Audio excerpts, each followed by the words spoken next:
Lagi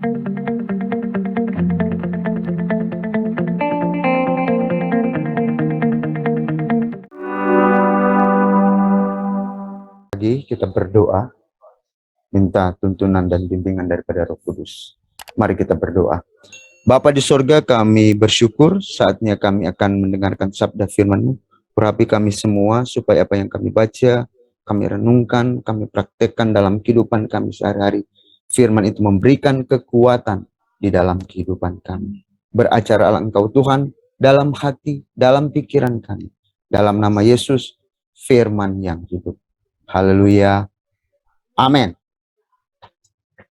Shalom Bapak Ibu yang dikasihi dalam Tuhan kita Yesus Kristus.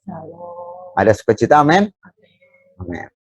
Nah, pagi hari ini kita akan bahas tentang ibadah yang benar dalam 2 Raja-Raja 17 ayat 24 sampai 41. Sebenarnya ini adalah pembacaan kita setiap hari. Saya tidak akan membacakan satu perikop ini adalah 2 Raja-Raja 17, tapi ada bagian yang kita akan renungkan. Khususnya cuma di ayat 24 dan 41. Tapi tidak juga mau dibacakan semua sampai 29 aja. Ibadah yang benar. Orang-orang Samaria. Tembagal kita memberi tema itu orang-orang Samaria. Raja Asyur mengangkut orang dari Babel, dari Kuta, dari Hawa, dari Hamat, dari Sefarvaim, lalu menyuruh mereka diam di kota-kota Samaria, menggantikan orang Israel. Maka orang-orang itu pun menduduki Samaria dan diam di kota-kotanya. Pada mulanya waktu mereka diam di sana, tidaklah mereka takut pada Tuhan. Sebab itu Tuhan melepaskan singa-singa di antara mereka, yang membunuh beberapa orang di antara mereka. Lalu berkatalah orang kepada Raja Asyur, bangsa-bangsa yang Tuanku angkut tertawan, dan yang Tuanku suruh diam di kota-kota Samaria, tidaklah mengenal hukum beribadah kepada Allah negeri itu. Sebab itu dilepaskannyalah singa-singa ke antara mereka, yang sesungguhnya membunuh mereka, oleh karena mereka tidak mengenal hukum beribadah kepada Allah negeri itu. Lalu Raja Asyur memberi perintah, suruhlah pergi ke sana salah seorang imam yang telah kamu angkut dari sana ke dalam pembuangan. Biarlah ia pergi dan diam di sana dan mengajar kepada mereka hukum beribadah kepada Allah negeri itu. Salah seorang imam yang telah mereka angkut dari Samaria ke dalam pembuangan pergi dan diam di Betel. Ia mengajarkan kepada mereka bagaimana seharusnya berbakti kepada Tuhan. Tetapi setiap bangsa itu telah membuat Allahnya sendiri dan menempatkannya di kuil di atas bukit-bukit pengorbanan yang dibuat oleh orang-orang Samaria. Setiap bangsa bertindak demikian di kota-kota yang mereka diami. Nah, Bapak Ibu yang dikasihi dalam Tuhan kita Yesus Kristus, kalau kita sampai pada 2 Raja-Raja 17, kita sudah sampai pada akhir dari pemerintahan seorang raja, khususnya yang ada di utara, yaitu Hosea. Dan yang lebih parah lagi, di pasal 17 ini, 2 Raja-Raja 17 ini, bangsa ini melakukan yang jahat di mata Tuhan, sehingga mereka dibuang lagi ke pembuangan. Kita tahu, utara memiliki 20 raja dan selatan juga memiliki jumlah yang sama. Tetapi selatan bertahan 140 tahun lebih lama daripada utara. Sebab sebagaimana sudah dicatat, raja yang baik memerintah lebih lama. Sebagian raja yang buruk hanya bertahan beberapa bulan sebelum akhirnya dibunuh. Raja-raja utara semuanya buruk, meski sebagiannya tidak seburuk lainnya. Artinya, ada yang memang luar biasa buruknya. Walaupun semuanya melakukan yang jahat di mata Tuhan. Jadi kita sudah sampai, kalau kita masuk pasal 17, kita sudah sampai pada akhir pemerintahan raja-raja yang ada di utara, yaitu Raja Hosea. Dan nabinya juga tepat nih, Nabi Hosea pada waktu itu, khususnya yang ada di utara. Dan kita sudah membaca tadi apa yang terjadi di kerajaan Israel utara, khususnya di Samaria itu. Waktu mereka dibuang ke pembuangan, Raja Asyur bawa orang, bawa bangsa lain nih, tinggal di Samaria. Ada Babel, ada Kute, ada Sefarvaim, ada Hamat, ada Hawa.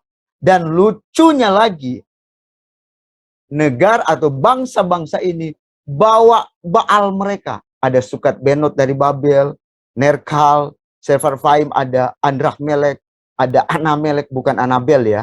Ada Hamat, Asima, Hawa bawa Nibhas dan Tartak. Mereka tinggal di Samaria, berbaur di kota ini, di kota kerajaan Israel Utara. Nah, apa yang kita mau petik dari cerita ini, khususnya di 2 Raja-Raja 17 ini, dari ayat 21 sampai 29 yang kita baca tadi, yaitu, kalau begitu bagaimana ibadah yang benar? Dalam konteks 2 Raja-Raja 17, ayat 24 sampai 29 yang kita baca tadi. Bagaimana ibadah yang benar kalau kita ambil dari cerita ini? Yang pertama, Bapak Ibu, ternyata bangsa ini waktu menghadapi masalah, jadi mereka bawa Baal mereka menyembah Baal di tanah Samaria, dan Tuhan marah. Dan waktu Tuhan marah, Tuhan lepaskan singa dan membunuh mereka. Waktu mereka mengalami itu, mereka bilang sama Raja Asyur, tolong kirim imam supaya kami bisa beribadah dengan konsep ibadah orang Israel. Jadi Raja Asyur kirim dong ke Samaria. Mereka melakukan hal itu. Ternyata Bapak Ibu, bukan itu yang Tuhan mau. Jadi poin yang pertama yang kita bisa ambil dari cerita ini adalah apa? Konsep atau ritual ibadah bukanlah hal yang utama di mana Tuhan memberkati atau berkenan dalam ibadah kita. Saya ulang lagi. Konsep atau ritual ibadah bukanlah hal utama yang membuat Tuhan memberkati atau berkenan kepada ibadah kita. Atau dengan kata lain begini, di dalamnya ada musik, di dalamnya ada lagu, di dalamnya ada pujian, mungkin kita juga berbahasa roh, mungkin juga ada doa. Itu unsur-unsur dalam ibadah. Tapi ternyata bukan itu yang utama yang membuat Tuhan berkenan di dalam ibadah kita. Mungkin Bapak Ibu akan bertanya kepada saya, kenapa Jahafar bilang, loh itu musik kan unsur ibadah, lagu unsur ibadah, berbahasa roh juga ada unsur ibadah. Bukan saya katakan itu tidak penting, tapi bukan itu hal yang utama. Seperti bangsa ini, mereka mentuhankan konsep ibadah. Dan bukan yang ini Bapak Ibu. Kesungguhan hati. Itu yang saya mau tekankan di sini. Kesungguhan hati. Kenapa? Mereka cuma menghormati ritual keagamaan, ritual konsep ibadah, tapi hati mereka menyembah Baal. Jadi mereka berpikir begini, ya udah kirim imam, kami menyembah Allahnya Israel, cuma ibadahnya doang. Tapi sorry ya, kami sudah punya Baal juga. Jadi pada dasarnya mereka mendua sebenarnya. Mereka nggak sungguh-sungguh dengan Tuhan. Demikian juga dengan kita pagi hari ini. Apakah kita datang kepada ibadah ini, kita sungguh-sungguh dengan Tuhan. Berbahasa roh itu penting. Lagu itu penting, pujian itu penting. Tapi kalau tidak disertai dengan kesungguhan, untuk apa? Kalau kita datang ke ibadah hanya karena misalnya saya melihat Pak Sup, ya Pak Sup yang buat program, terus saya harus datang. Berarti pada dasarnya saya nggak sungguh-sungguh. Saya datang ke ibadah karena saya mau sungguh-sungguh dengan Tuhan. Kesungguhan hati Bapak Ibu datang beribadah kepada Tuhan akan membuat kita merasakan Tuhan. Itu yang kita kenal dengan bahasa orang karismatik. Terasa hadiratnya. Kesungguhan hati kita beribadah membuat ibadah kita dikenani oleh Tuhan. Ini yang kita mau pelajari buat dari bangsa ini. Bangsa ini lebih menghormati konsep ibadah. Ritual ibadah. Jadi ritual ibadah itu yang dituhankan. Bukan Tuhannya. Dan bukan kesungguhan hati mereka. Mereka mendua terhadap Tuhan. Kadang-kadang kita ini jadi jemaat plus 62. Datang ke gereja, lihat orang nyanyi, terus fales, kita bilang, dia fales. Padahal kita sendiri tidak memuji Tuhan. Mari kita sungguh-sungguh datang kepada Tuhan. Beribadah kepada Tuhan. Karena itulah yang membuat Tuhan berkenan dengan ibadah kita. Berkaca dari bangsa yang tinggal di Samaria. Bukan kesungguhan hati, tapi cuma konsep dan ritual ibadah yang mereka pertuhankan. Yang kedua, apa yang kita bisa petik, ibadah yang benar dalam konteks 2 Raja-Raja 17 ini ayat 24 sampai 29 yang kita baca tadi. Yang kedua adalah ibadah bukan bergantung pada kebutuhan dan keuntungan. Kenapa saya bilang seperti ini? Kembali ke cerita tadi. Mereka diserang oleh singa, sehingga mereka mencari imam untuk ngajarin mereka menyembah Allahnya Israel. Supaya apa? Supaya mereka meredam amarahnya murka Tuhan. Jadi seakan-akan mereka berpikir begini, bangsa Samaria ini atau bangsa Israel ini punya dewa nih. Waduh, kirim imam dong. Nih ada singa yang keluar. Kalau kita nyembah dia pasti amarahnya rada meredam nih. Dia nggak marah-marah lagi. Mereka berpikir seperti itu. Jadi hanya karena kebutuhan ada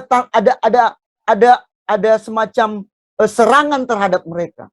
Sehingga mereka berpikir, oh iya kita sembah aja Allah Israel. Tapi pada dasarnya sih bukan dia. Cuma hanya karena kebutuhan dan keuntungan mereka. Pagi hari ini, berapa banyak daripada kita, kalau mau datang ke ibadah, kita berpikir, apa sih untungnya beribadah? Apa sih untungnya saya beribadah? Bapak Ibu yang dikasih dalam Tuhan kita Yesus Kristus. Dari kata ibadah aja, dari bahasa Ibraninya, sudah kita bisa lihat kata avoda atau aboda, mengabdi kepada Tuhan dan orang lain.